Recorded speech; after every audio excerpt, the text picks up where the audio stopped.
Hello, and a very warm welcome back to the Give Me a Hug Yeah Wrestling Podcast. We have returned to your screens, in your living room, in your house, not in your car, in your Survivor Series. Definitely not in your car, in your house or your Survivor Series or your.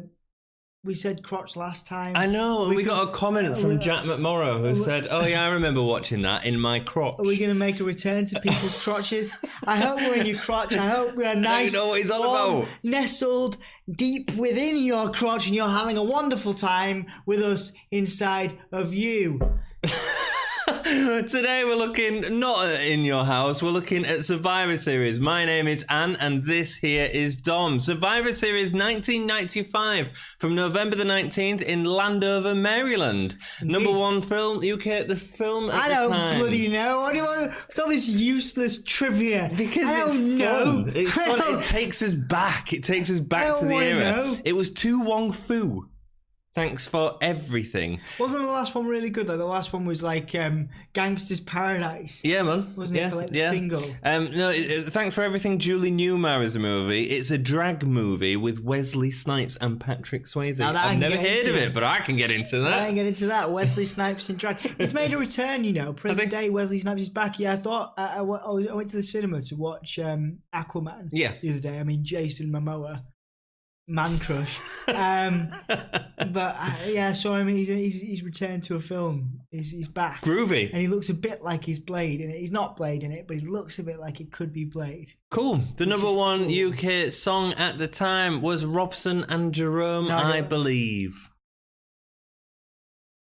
Nope. I don't know. Nope. No. Next pay-per-view starts off with Mr. Perfect coming down. He's back in the WWF, this time as a commentator, followed by a video package of Diesel and Bret Hart's feud. We get a lot of video packages in this pay-per-view of Diesel and Bret Hart, and it feels like this is the first steps where WWF has started opening up the productions and stuff like that, which is great. There was some really terrible moments though in like with...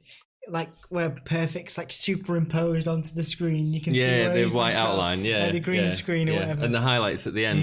But it's really good that we're starting to get these storylines told to us of what's happened previously. They've done it a little bit where the show previously this week, but now it feels like a production's going into it, and we've got to remember we're at the time where the WCW, the Monday Night Wars were actually going on. WCW was starting to really become a threat.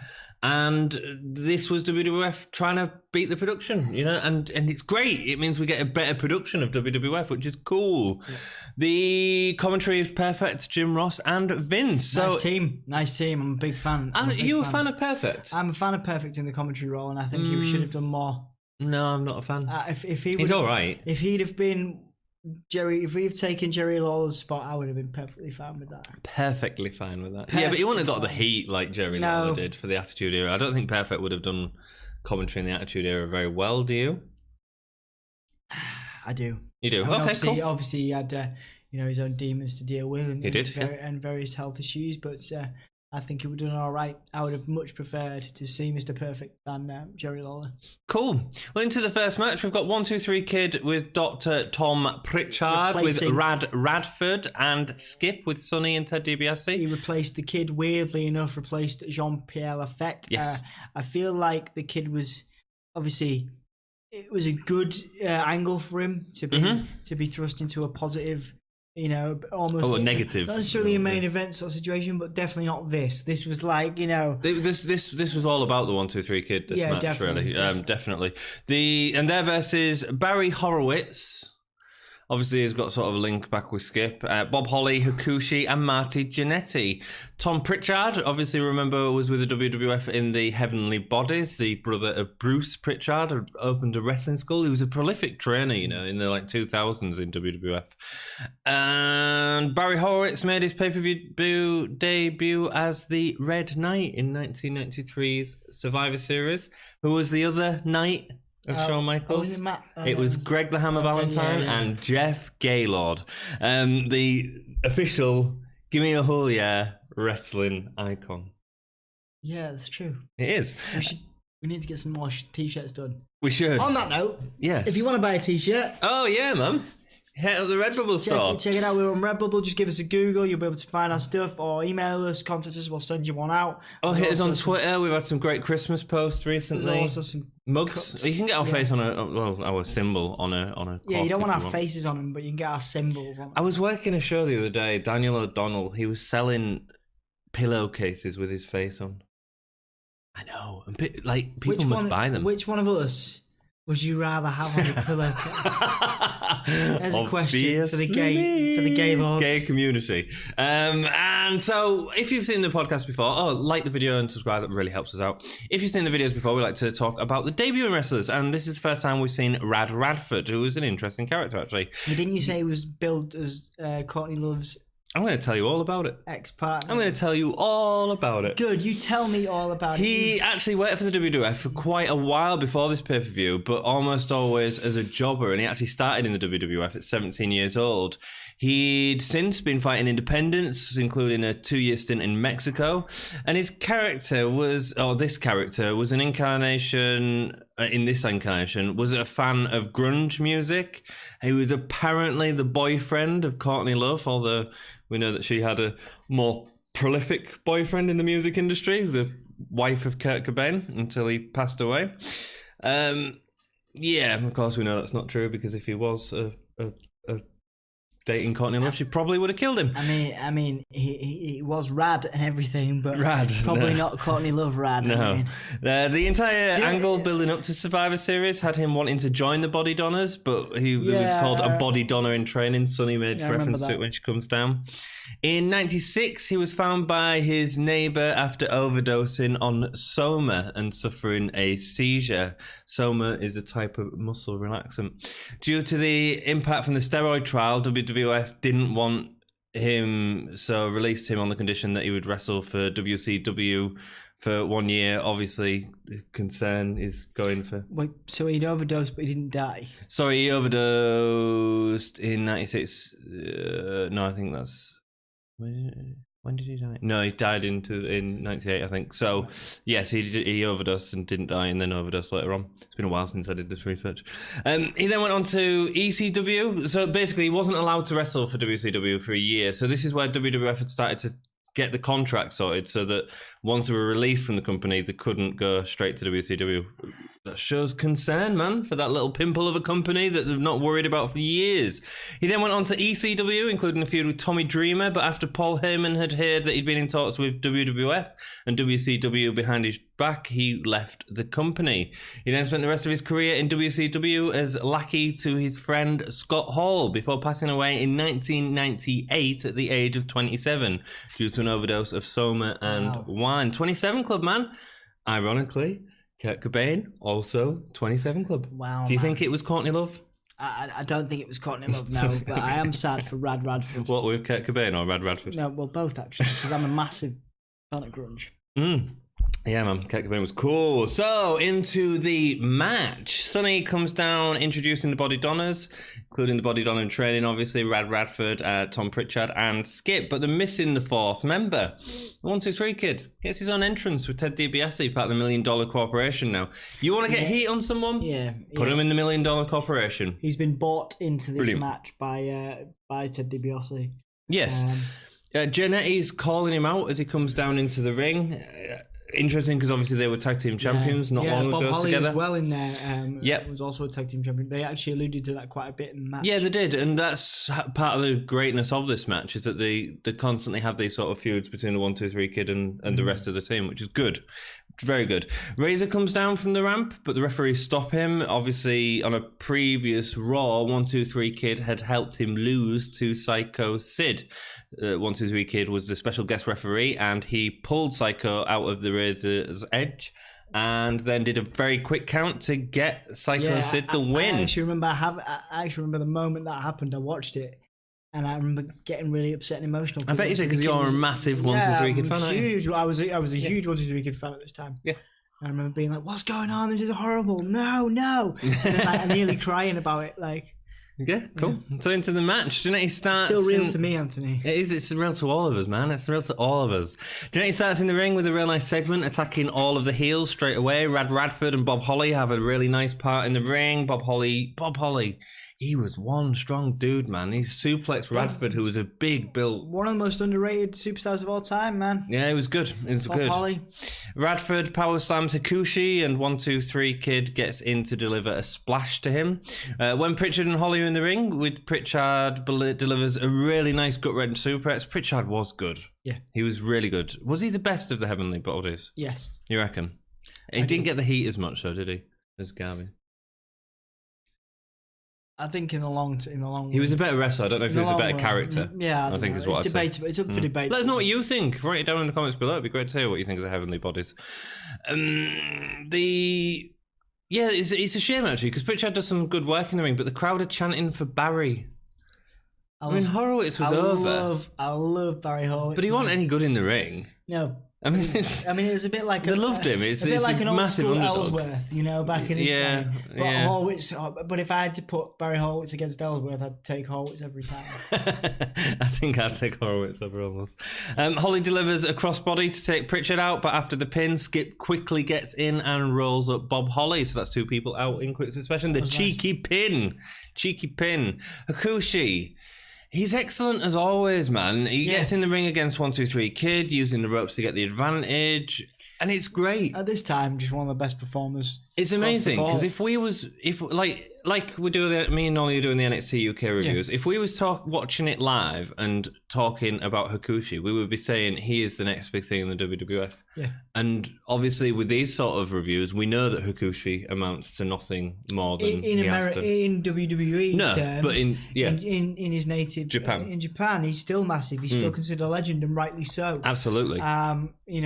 But then that's happened a lot with, guys like Taka Michinoku, who obviously achieved a modicum of success, a small amount of success as light heavyweight champion. Although Taka Michinoku has recently been disgraced for cheating on his wife. Oh, really? But obviously did really well. Depends how you look at Kai and Tai and all that stuff, but Taka Michinoku is a legend. Hakushi, a legend in Japan. Is Singy still in 205 Live? What's his name? The Green Mist guy. Tajiri. Has he gone? Tajiri went back almost as quickly as he arrived. Oh, really? He went back. He had a couple of shots. He did a couple of things in 205 Live, maybe a couple of weeks, and then. Oh, okay. Japanese guys don't fare very well in WWF, do they? Really? No. Considering that's where a lot of them learn how to wrestle. Tajiri was around for years. Yeah, and there are examples of it. Just in general. I think it was something. If you to look at the overall landscape, Tajiri didn't do anything that big in the WWF. No, man. No, he had some great tag teams and stuff like that, but he was never a world champion. Was he Intercontinental champion? He was US champion. Okay, but your US title didn't really mean much. Do you know what I mean? What I'm saying is, in scope of the company, Japanese guys just don't seem to fare very well in WWF, especially when there's some serious talent. I mean, you can say Shinsuke, but I think Shinsuke's a bit lost at the minute as well. Well, there's a glass ceiling for him, I think. Yeah, it was interesting. Sorry. I'm not trying to be racist. I'm just making an observation of what's happening in WWF. Do you know what I mean? Well, we digressed off the point. Yeah, sorry. Horowitz in the ring shows why he wasn't on the same level as everyone else. Whenever Horowitz is in the ring, he's relying on the person that he's against to carry in, and he can bump and sell, okay, but that's what he was. He was a jobber. Yeah. He was meant to do that, wasn't he? Yeah, but he couldn't lead a match, could he? No. He gets a sneaky pin on Radford, meaning there's Skip and Horowitz finally in the ring. A big meet up for these two. They've had the feud going. We've seen a bit, but it didn't deliver out exciting, to be honest. The 1, 2, 3 Kid eventually gets a surprise tag and attacks Horowitz while he was distracted, including a leg drop. 1, 2, 3 Kid and a leg drop should never be used in the same sentence. It's not exactly believable, is it? The guy was probably lighter than you at this point. No, it looks good though. The way he moved. I didn't think it did. No, not like I liked it a lot. The splash too, same thing. No, well, I don't mind a splash, but the leg drop just doesn't feel. It's like a leg drop by a chicken wing. Well, I challenge you to go and hang out with Sean Waltman and take a leg drop, and then also a Bronco Buster and see where you're at. Bronco Buster's fine, different move. So let's talk about. So you'd rather have some dude's balls way up in your face? I'd say it. Balls on YouTube. I don't know if you can, man. Balls. So you'd rather have Sean Waltman's unmentionables waffling, Right. waddling about on your face, waffling about. Because you're talking rubbish, right? Here we go. Who's 1, 2, 3 Kid leg drop? Is it better than Hogan's leg drop? Yes. Don't be stupid. Yes, much more dynamic. Don't and cool. be stupid. Much more dynamic. Is it better than Yokozuna's leg drop? It looks better, yes. I imagine Barry better. Horowitz could deliver a more impressive leg drop than the 1, 2, 3 Kid. It looks better. Let's carry on. Yeah, he didn't get the pin. But he gets a pin on Horowitz at this point, leaving just Jannetty, Skip, and the 1, 2, 3 Kid in the ring.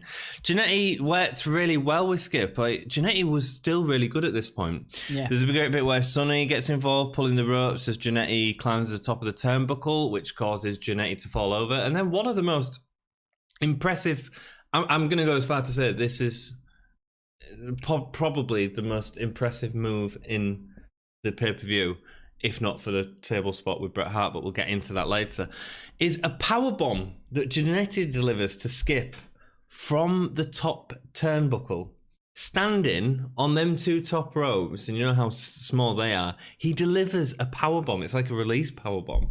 What? I mean, obviously he gets a pin, good. and that's awesome. Good, but I mean, man. I've not seen that. He's good. Have you ever seen a powerbomb from the top rope? Not from the very top. No, you're right. Wow. Jannetty, Wow. again, for this era and this time, and there's a bunch of these as we've gone through, just an incredible talent. Incredible talent. He is. And you just think, man, you know. Vince says, what a maneuver. And then it's Jim Ross that confirms that it was a powerbomb because, you know, Jim Ross can commentate. Jim Ross knows stuff. Obviously, he gets pinned. Jannetty has the advantage. So we've got Jannetty and the 1, 2, 3 Kid in here. That sort of rivalry. They were sort of the bigger tag teams than him and Bob Holly, I'd say.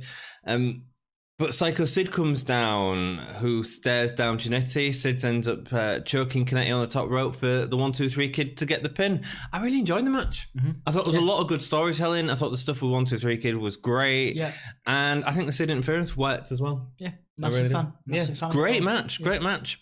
We see footage of Razor destroying the TVs as he was watching the match backstage. He's super annoyed, isn't he? He throws that little TV. Mad, man. Yeah. And then we get an interview with Corner, Owen Hart, Yokozuna, and Dean Douglas, who are all in a team with Razor later on. This is in the, what do they call it? It's not a mixed match. The Wildcard match. So you've got faces and heels. It's great. Well, it's more like Survivor Series these days, but we'll talk about it when we get into it. It is awesome, though. I agree. They say that the Razor needs to sort his head out and be ready to fight with them later on. At the minute, he is the weak link on their team. The weak link. Next match we have. You ready for me to butcher some names? Alundra Blaze. Didn't butcher that one, did I? Nice. He was just about to leave and chuck a women's title in the trash, but anyway. Yeah, there's another year or so, I think, before that. It's coming up. Scott Hall and Kevin Nash are going to as well. Alundra Blaze versus, and Shaparati Asiri, Kyoko Inoue, Saki Hasegawa versus Aja Kong, Bertha Faye, Lioness Asuka, not Asuka, even though it's spelled the same way, and Tomoko Watanabe. Did I do well there? That wasn't too bad, was it? That was passable. Do you want to have a go? You have passed. Do you want to have a go? Yes, I could. Go on, then. There we go. Yeah. You have passed my Dean Douglas challenge. Okay. Alundra Blaze, Shaparita Asari, Kyoko Inoue, and Saki Hasegawa versus Aja Kong, Bertha Faye, Lioness Asuka, and Tomoko Watanabe. That's only because I just did it. But that was really good. Maybe you should read out the matches from now on. That was really good, man. So yeah, it's a women's match in this era tends not to be very good. This is a really good match. Blaze does really well here.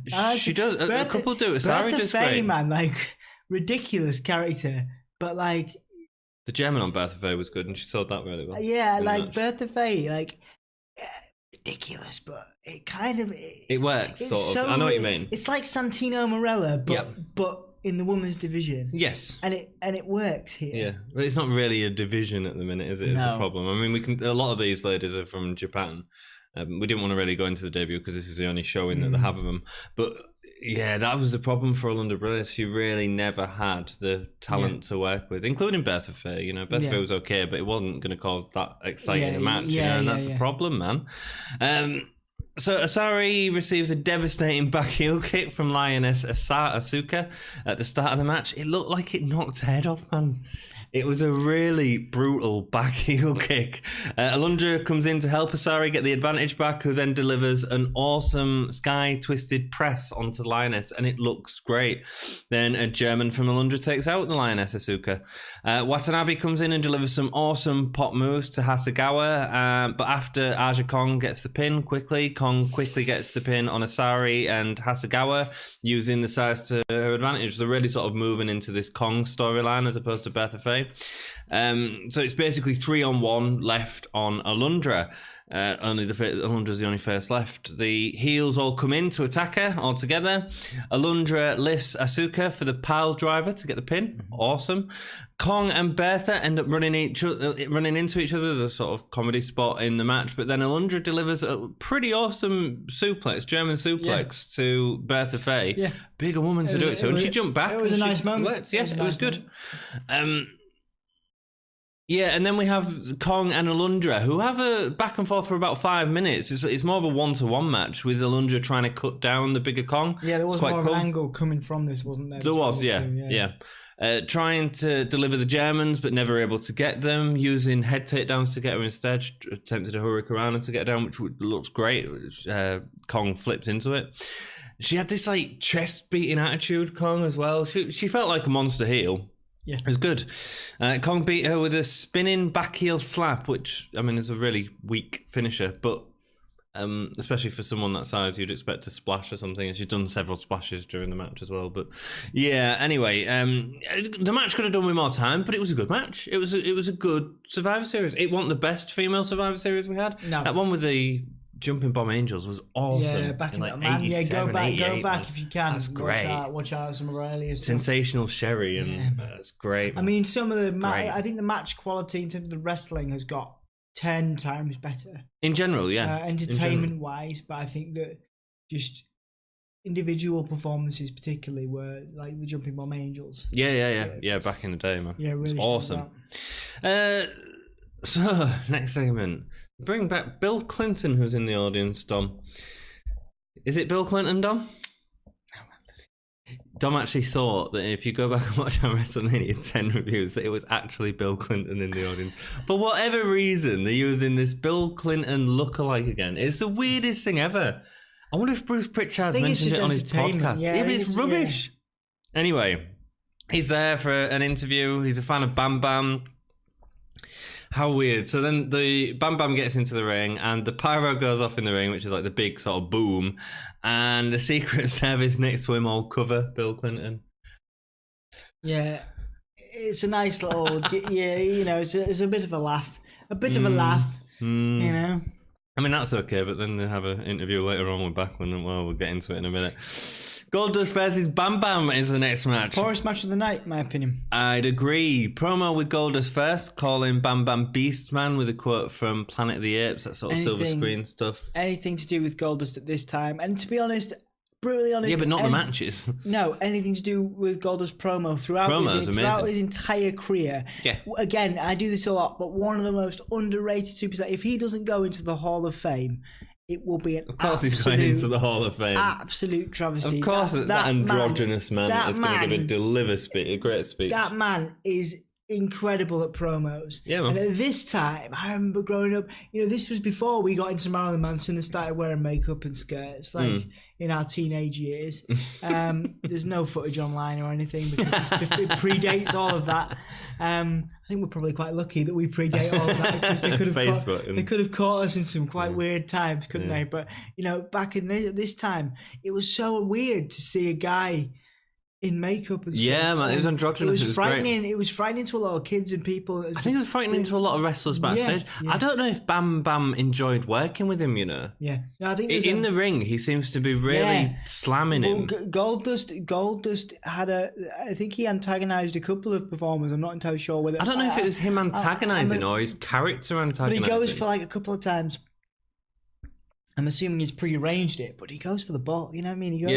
He goes to touch people. You know what I mean? And you just think, yeah, but that's all in the ring. And again, it's a character that's never existed on WWF before, and that's what's so interesting about it. You know, the closest that you probably had is like Adrian Adonis in that weird sort of baby gimmick. Absolutely, you know? but it's so different now, and you're not seeing a guy since do it well.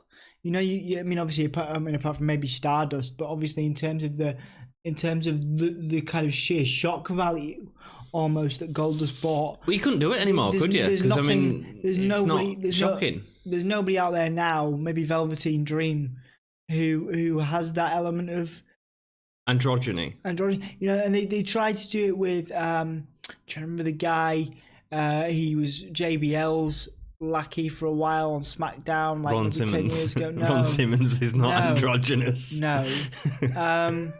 I can't remember his name, but he was the first openly bisexual male on What, WWE. not Darren? Was that? I thought it was Darren Young. No, way before that. Yeah. Way before that. Guys, remind me if you can. But he tried to do the Goldust thing and have this whole thing for a little while when he went solo from JBL, but it didn't really work out for him. Goldust is so unique. It's not been done since. Well.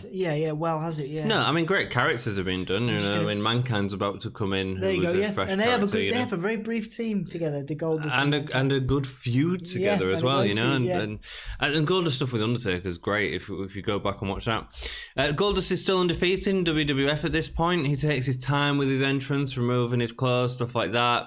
We no longer see his painted black ears, which is great because I hate them painted black ears. Bam Bam looks disgusted by Goldust's androgynous attitude in the ring. Again, a lot of superstars I don't think got Goldust and got what Vince was trying to do with him and sort of pushing barriers. And it is a bit wrong in some respects because it's sort of playing on that androgyny a bit too much and turning it into a gross thing as opposed to it being an okay thing. Yeah. But you won't get away with it nowadays, would you? No chance. Bam Bam has most of the advantage, but again, it's quite similar to the Jannetty match from In Your House 4. Goldust is sort of taking his time to get Bam Bam out of the ring, and then he uses that time to celebrate in the ring and do whatever to wind the audience up. But in terms of action, it feels quite plodding, especially with these two. Bam Bam seems to be putting a lot of force into his drops. Goldust ends up winning with a bulldog. Hey, go on. Because I don't like not having names. Orlando Jordan. I've not heard of him. Yeah, that was the guy's name. Cool.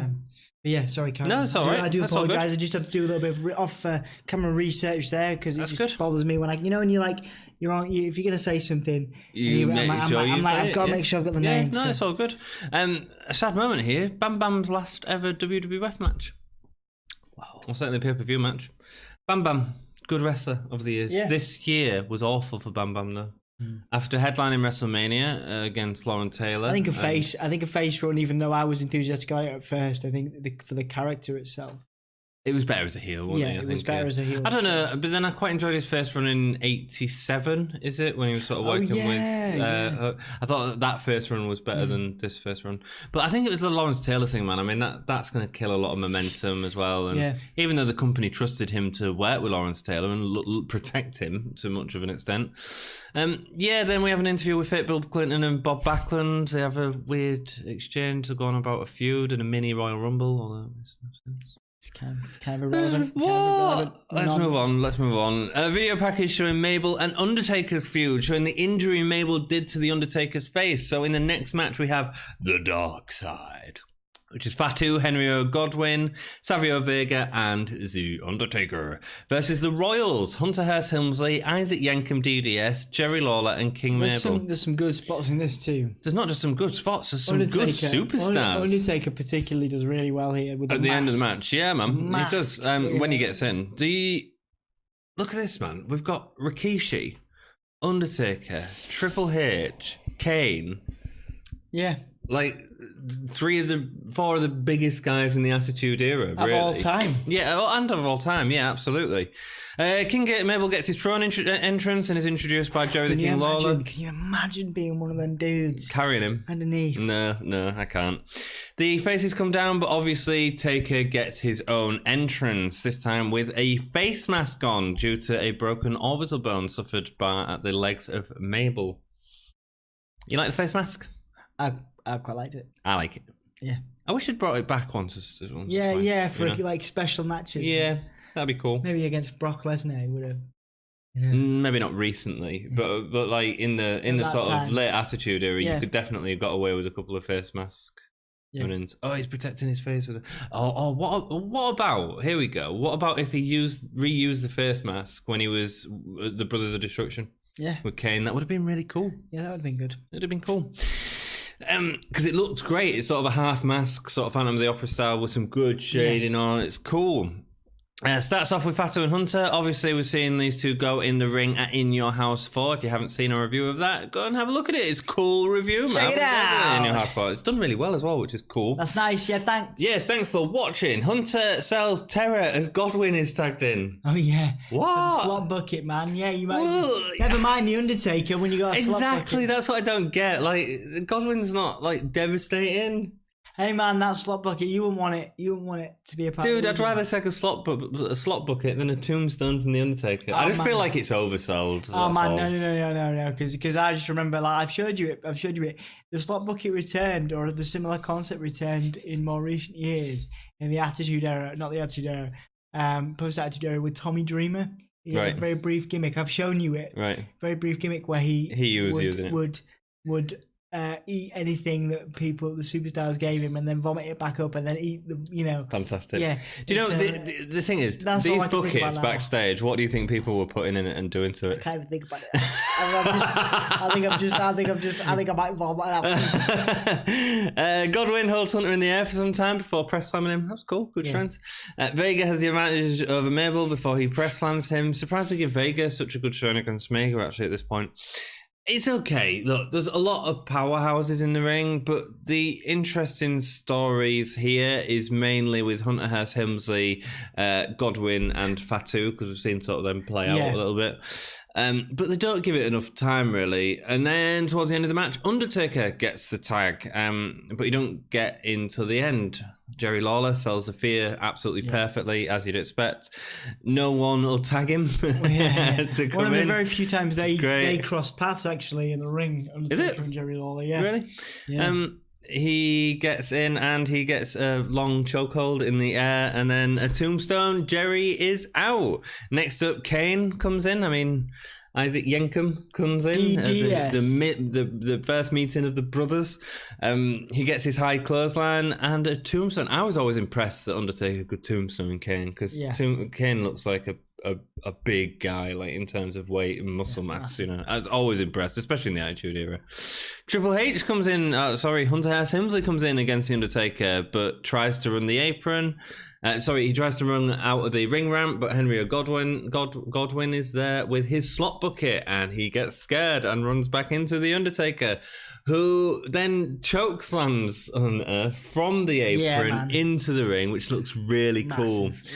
And he gets a pin. Amazing talent in the match. I mean, a lot of these guys go on to be sort of staples of the Attitude Era. It's amazing. Mabel comes in from behind and attacks Undertaker. After a big leg drop, Undertaker sits up. Mabel panics and runs out of the ring. Literally just legs it. Gone. Don't need this. And then it's Sarah Moore who gets a choke slam to finish off the match. The match is all about Taker coming back and about giving Taker to the fans, which I'm all good with. It's an okay match. I'd say nothing really special happens until Taker comes in, and then it's just a squash anyway. Yeah. But it's an okay match. But I'd probably enjoy this match more if it was on another Survivor Series, but I feel like we've got a couple of really good matches. Yeah, I mean, I think we've gone through a run of we'll call it a gay dry spell of pay-per-views, and this is a really good pay-per-view. Yeah, where there's swings and roundabouts here, as with everyone. But this has been really exciting so far, and the next match is pretty good too. Absolutely. With exception to Dean Douglas. We see whoever wins the title tonight out of Hart and Diesel will face Bulldog at In Your House 5. Bret says it's a one match at a time because he's the best there is and best there was, and etc. etc. Nash says he has to get through Hart to go after Bulldog again. He acknowledges that Bret may have more stamina than him, but Nash isn't interested in that. That's because the match won't go on for a long time. He's going to use his power to put Bret out straight away. I like that. Mm-hmm. Good story. Then we have the Wildcard Challenge. So this is a match. Normally we have faces versus heels in these Survivor Series matches in tradition. And this is the first one where they're mixing it up and they've sort of drawn at random the superstars and what teams are going to be on. So we have Dean Douglas. So we'll say who's a heel, really, because obviously there were different. Owen Hart wasn't always a heel, for example. Dean Douglas, who was heel. Owen Hart, that was heel. Yokozuna, that was heel, with Razor Ramon, who was a face, versus Ahmed Johnson and Shawn Michaels, who were the two faces, and then British Bulldog and Psycho Sid, who were both the heels. Ahmed Johnson, first time we're seeing him, man. Yeah, tell me a bit about him. Yeah, again, probably quite an underrated athlete in WWE's annals and history. First ever African American Intercontinental Champion in WWE. That was a massive thing. Had a decent run as a football. He was into football before he got to the WWE. Mm-hmm. Some credible feuds with the likes of the Nation of Domination later on in his career. Definitely some beef with guys like Stone Cold Steve Austin. When I was researching, he didn't necessarily get on with quite a lot of people backstage. Right, was known for accusing people of various things. He was like what? Just things like racism, for example. What? I mean, how can the first black? I mean, did let him be the first black Intercontinental? I don't understand the. I think it was the backstage things, politics. But a lot of backstage politics in there. Okay. But yeah, he was known for obviously because of his frame, known for basketball. Obviously, had a career as a footballer. He played for University of Tennessee and the Dallas Cowboys from 90 to 1991. Most notably, aside from his run in WWE and this sort of his Intercontinental title run and those feuds towards the end of his career there with the Nation of Domination, again, those angles around, kind of being the good guy and recognizing the Nation of Domination as kind of like an overpower, trying to overthrow things in WWE and making, are you following? Yeah, absolutely. Okay. What is it? And that was about race? That was about the Nation of Domination thing. It was implied. It was race. Yeah. I get that, but he was the guy that was saying. Good guy saying on the screen, he was fighting against that. Right, cool. Backstage, he was accusing. So people have been racist. Well, more specifically, even though it was never founded in serious fact, he was. He never liked the vibe of Stone Cold Steve Austin because he was saying in the research I was doing, he was saying that Stone Cold was often seen in the back or heard in the back throwing around certain racist terms to certain people. Okay. So didn't know that. Yeah, very interesting there. But yeah, he also had a brief run in WCW where he put on a ton of weight and became a much more kind of bigger athlete. He was part of the reformed Harlem Heat, which is of course Stevie Ray and Booker T, one of the greatest tag teams of all time, widely considered. But he came back in, so it was Harlem Heat 2000. It was rebranded as, and he was Big T. He was involved because he was massive. Involved in a battle for the T. With Booker T. Booker T and Big T, as in Ahmed Johnson, had a brief feud in WCW for that. Cool. Could they not use the name Ahmed Johnson? No, they didn't use Ahmed Johnson. Probably weren't allowed to. There's probably some. Since then, he went on to did a couple of independent showcases. He was involved in Booker T's school in the early 2000s, wrestling school. So he was involved in training. But yeah, if you look at his legacy. Like this time, a lot of it will be based on the first ever. Yeah, he was a great face. He was a great face at this time. Great, first ever Intercontinental champion. But like I say, there's a lot around comments that he's made about certain people. But feel free to do your own research. Very interesting character, and probably somebody that could have done a lot more. 100%. With more opportunities. 100%. I think the company were behind him. by giving him that title run, the company behind him. But he looked amazing. Yeah, his physique. Later on in WCW, he kind of lost that, but he did. He was like 400 odd pounds. Still a big, imposing force. But right now, I mean, he looked amazing. So basically, obviously, this match has heels and faces on both sides, and the idea in this match is we have feuds within the teams, and it certainly mixes up the idea of a normal Survivor Series match, which is interesting. And the interesting thing is, really, that's what we get nowadays with whenever the brand split happens, you get heels and faces on both sides. And it actually becomes less about one team versus another team, but also the trouble between factions. There's so many examples of that through the years. Last year, Braun Strowman and Triple H at the end, on the same team, but it's great. It's really good, and it sets up some really good storylines. And this match does a great job of sort of selling that as well. Had this match have not gone as well, they might not have used it in the future, which is interesting.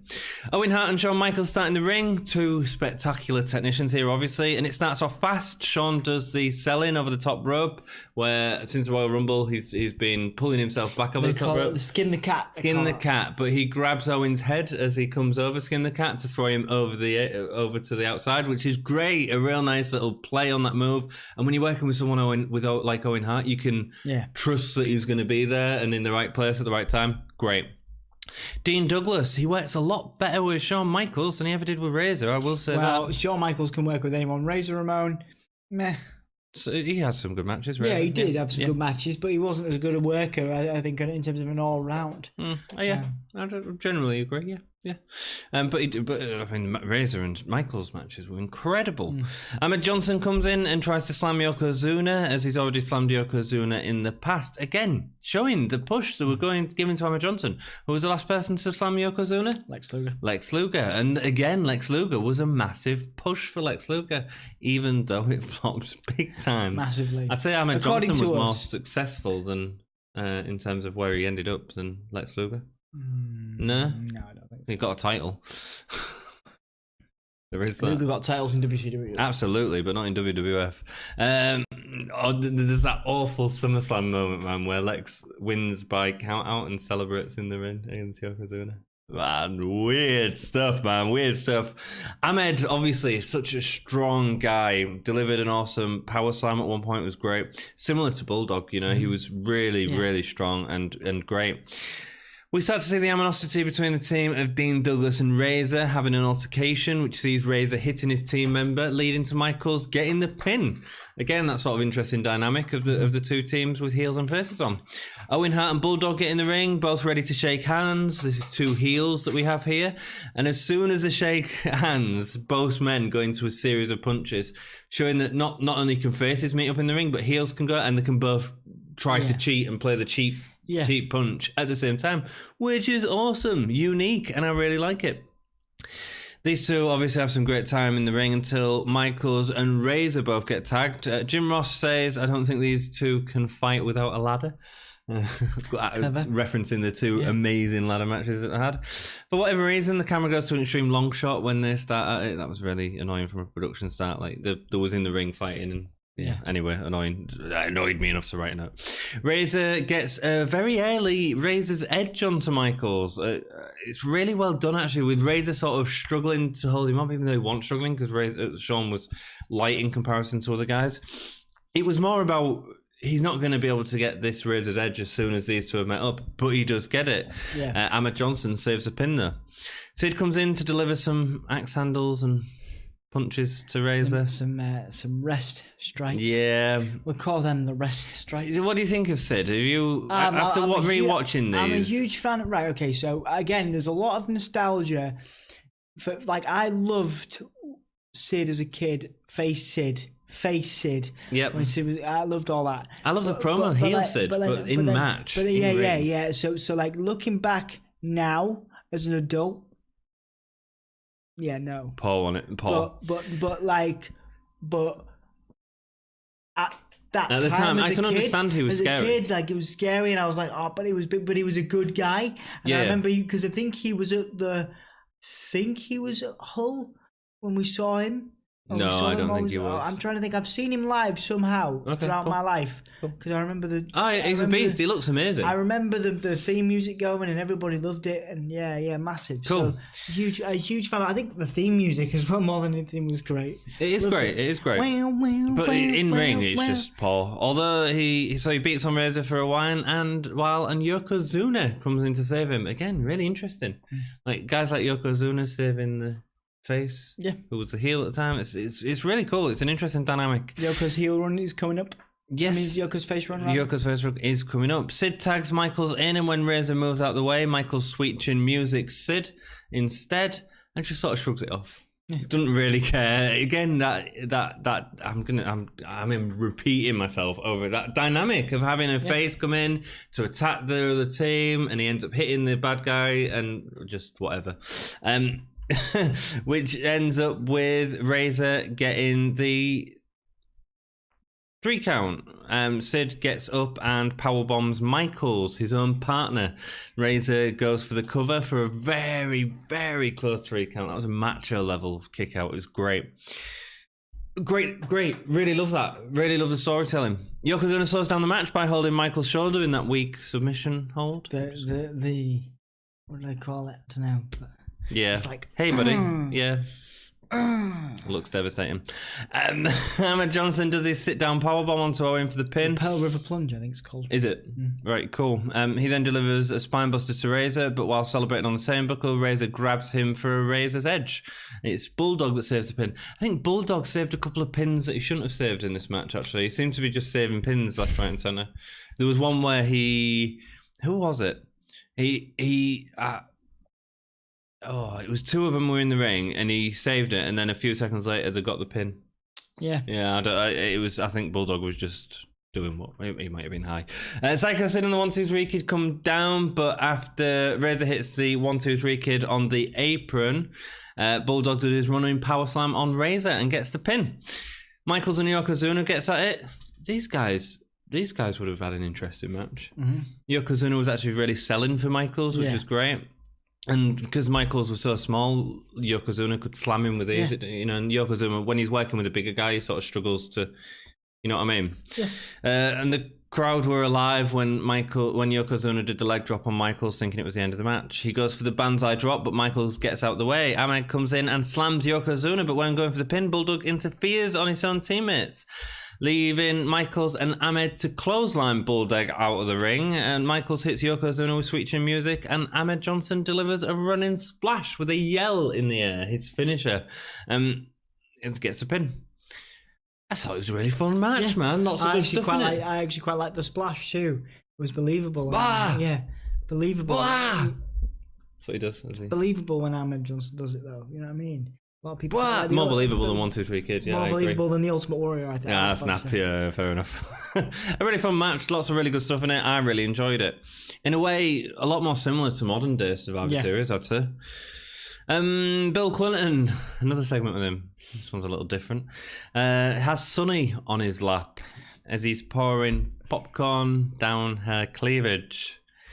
He asked if she'd like to run for office.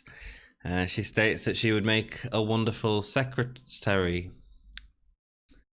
Wow, WWF making political digs at Bill Clinton and Monica Lewinsky? What?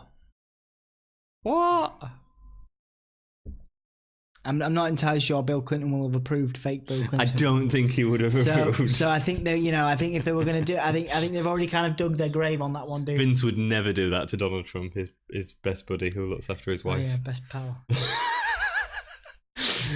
We get another great video package showing Bret Hart and Diesel interviews leading up to the main event, which is great. Then we have Bret Hart versus Diesel, the final match of the night, the main event. Both men take off the top turnbuckle at the start of the match.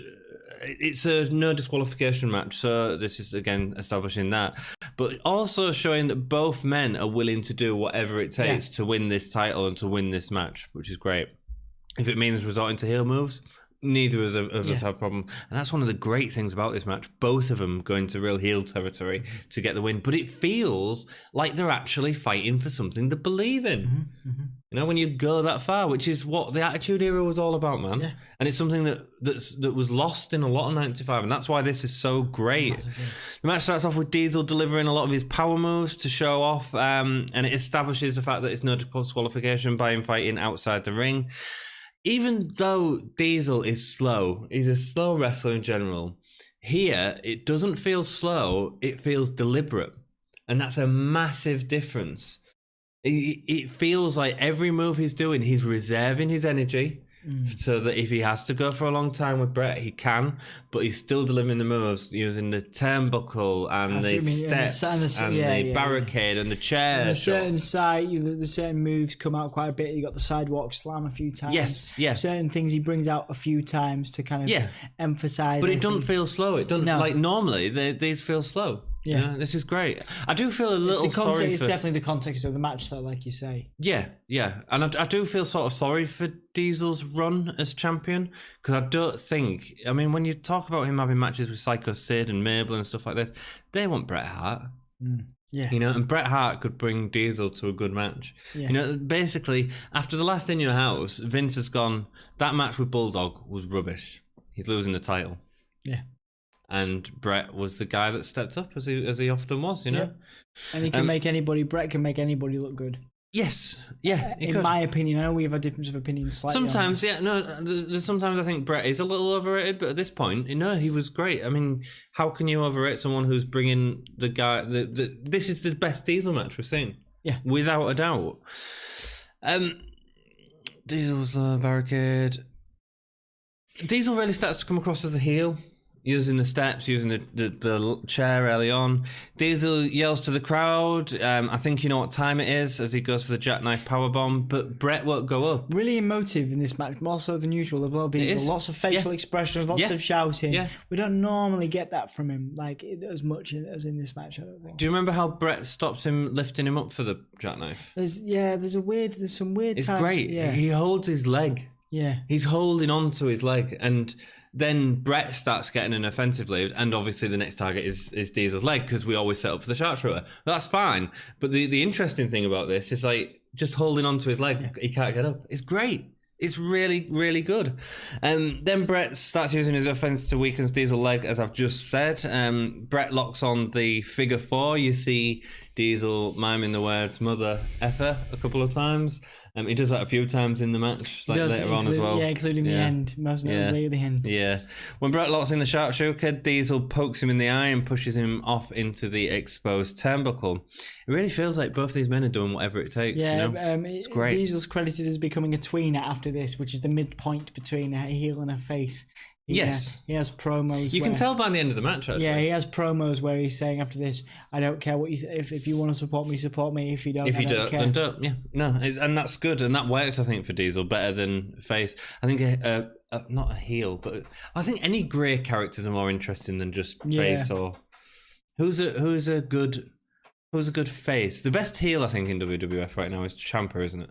Yes. Best face in WWF. I would have before recent times. I would have given it to Gargano, but now face across the board. Rollins, probably Rollins. Yeah. Best grey. No, that would be a match. It would, yeah. It would be great. From Rollins. Best grey area. Be tempted to say Kevin Owens. I don't think no, he's a bit too heel, isn't he? Maybe. Velveteen Dream. Yeah, maybe. Yeah. Oh, but Velveteen Dream's so dynamic, that's what makes him so interesting. But we're not focusing on the main roster. You did with Kevin Owens, but like main roster, Strowman. Yeah, could be Strowman. He sort of goes back and forth between heel and face at the minute. Ziggler. Don't mention Ziggler on this goddamn podcast anymore. Right, Bret gets a chair, and he's using the chair to attack Diesel's foot. So just before this, Bret ties Diesel's foot to the turnbuckle using a mic cable. this really creates some interesting dynamic in the match. Some solid energy. Yeah. So Diesel tries to get away as Bret climbs a turnbuckle. Can't because he's got the mic cable tied around his foot, and Bret manages to get the move. It's great. It's sold really well. It's sold really well by Diesel as well, because obviously he could have pulled the cable off if he wanted to. Really good. So you've got all this happening in the corner of the match. Bret gets a chair, but Diesel uses his foot to keep Bret away, which was a great offensive. Eventually, he can't keep him away any longer, and Bret starts attacking his leg with him. And everything is happening in the corner. It's so interesting and a really great dynamic. Diesel eventually gets out, but the damage has been done to Diesel's legs as he picks Hart up and throws his head into the turnbuckle. He tries to do it again on the exposed turnbuckle, but Bret gets the better of him, and then he ends up going in. And then this is sort of one of the biggest spots of this era in terms of... Oh, yeah. The way it's done and how it comes across. Yeah. Just the tables. Yeah. The table spot, with the announce table. So this isn't something that we talked about at all, because announce table spots haven't been a thing. You might see someone get the head slammed into it. But this, for the crowd, was an oh my God moment. Yeah, we're looking at heading into 96, and obviously everything's kind of changing. They're trying to push a new generation. Obviously, Diesel's being referred to for whatever reason, because he wasn't really. It ended up being Stone Cold, but like the face of the new generation. And they're heading into that now. And I think this was an attempt to. This move is it is a really intense spot. So Diesel, Bret Hart's on the apron. Diesel shoulder barges him or something off, and Bret Hart falls through the announce table. Sounds like something that we see all of the time. Yeah, you see that it's now. All of the time, but it just didn't happen back then. And the crowd was up on its feet in shock. Yeah. It's a great spot. Looks great. And WWF would use it so much over the next few years, you know? I mean, I don't think it's not really done on Raw too much in terms of matches, during matches. It's more like after matches or on pay-per-views. But we see it a lot now, and we never saw it back then, you know? Interesting in the history of wrestling, you know. Diesel picks up Bret for a jackknife, and Hart's leg go as he slumps down. Clever. It's really clever. This was really clever. This is Bret Hart in a nutshell. Yeah, playing possum was a phrase that I never understood. There have been two great technicians at playing possum, the best ones. Bret Hart is one, Randy Orton is another. Really? The best. What about Ric Flair? The best at playing possum. Ric Flair was good. The best at faking being injured and then coming back. The Miz is quite good at possum as well. Still going to give it to Orton. Okay, cool. Give us your best possum players, guys. Best possum. Diesel goes to pick him up again, but Bret rolls him up for the pin. Ends the match. A roll-up pin. But it was perfect. Yeah, in a main event. It was perfect. We saw that. We're obviously present day. We've just come off TLC. There's a couple of those last night. Normally hate them. Didn't work. Exactly. They did not work at all, did they? No. In the context of the gravity of the pay-per-view, the gravity of the matches. Yep. This was a main event. Yeah. The main event of a massive pay-per-view at the time. It's great. It worked.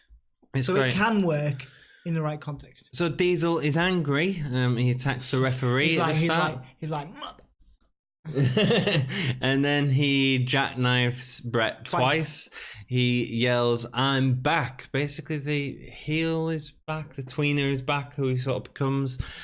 The crowd, as he's leaving, they're not sort of... There are boos, but there's also some cheers, man. It was nice, actually, It feels like an attitude era. This is the time, this is the time when we're about to see Stone Cold, we're about to blur the lines. Crowd were ready for that, man. They were ready. Blur the lines, the anti-hero, the anti-hero type character. Great. So we then see highlights from the show. The show's a highlight package, including the ending, and then we're back to Bret in the ring, who's left absolutely broken in the ring. It's great. It builds up excitement for what's coming up. Yeah. Mr. Perfect is smiling. I thought he was okay on commentary, but I thought it was a little bit too much about perfect. Everything's perfect. At least Jerry Lawler doesn't say everything's royal. I really enjoyed this pay-per-view. Yeah. I'm going to give it 3.5 gay stars. I'm going to give it 3. Yeah, I thought it was really good. I really enjoyed it. I think there was only a couple of really weak spots. And I thought the storytelling especially was great. Especially for the workers they had. Yeah, it's the best thing we've seen in a while for sure. Yeah, great. I thought the main event was one of the best matches that we've seen in 95. Yeah. I mean, I don't think it necessarily beats the ladder match.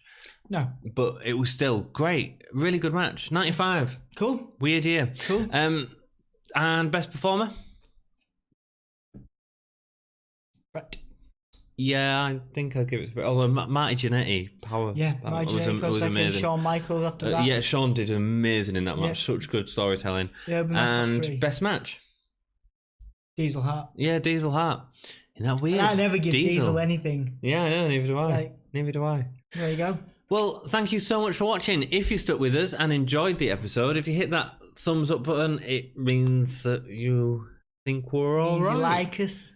Oh, cheers. Show us some love. Yeah, you know, we keep doing this because if you like us, whether it's one or we'll carry on doing a few hundred, we'll just keep them going. So we'll carry on doing it. And if you hit the red button that says subscribe in it, what happens then? Well, they subscribe. They can find the next. Is it video. free, Dom? It's free to do. Whoa, mental! And if they hit that ring bell button, I don't know what that does. Ollie normally does this thing. Like when I say hit the ring bell, he goes ding, ding, ding. Yeah, I'm not going to do that because I'm not Ollie. I'm Dom. Right. So I'll give you one ding. So if you hit that ring bell button, ding. What happens, Dom? They get a notification. They get a notification when we're doing new videos. I'm hoping to do some live videos soon, actually, on YouTube. So stick with us for that. Awesome. You've been great. We've been okay. Gay. And we appreciate you being gay with us. We love you. We love that you keep it gay. We will continue to keep it gay. Gay, A-H-Y. Give me a whole yes. Yes. Yeah. See you soon. Keep it gay. Cheers. Thank you.